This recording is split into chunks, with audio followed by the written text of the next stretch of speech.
ఒకవేళ యేసు ప్రభు ఈ క్షణంలో వస్తే ఆ ప్రభు ఎదుట నిలువబడే ధైర్యం నీకుందా? ఆ ప్రభుని చూచి సంతోషించేటువంటి స్థితి నువ్వు కలిగి ఉన్నావా?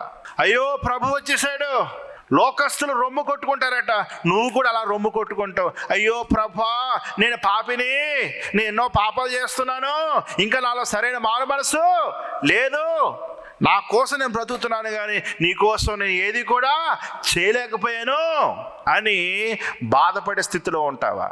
పరిశీలన చేసుకోవాలి. విశ్వాసం ఉన్నప్పుడే నిరీక్షణ ఉంటుంది. నిరీక్షణ లేదు అంటే విశ్వాసము లేదు. విశ్వాసము లేదు అంటే ఆ రెండో రాకడికి వచ్చినటువంటి సందేశాన్ని నువ్వు చదవలేదు, వినలేదు, పట్టించుకోలేదు, వదిలేస్తావు. ఇప్పుడు నువ్వు సిద్ధపడవలసింది దేనికోసం? రెండవ రాకడ కొరకు. ప్రభు యొక్క మొదటి రాకడ దేని కొరకు అంటే రెండవ రాకడలో నీవు ఎత్తబడటానికి.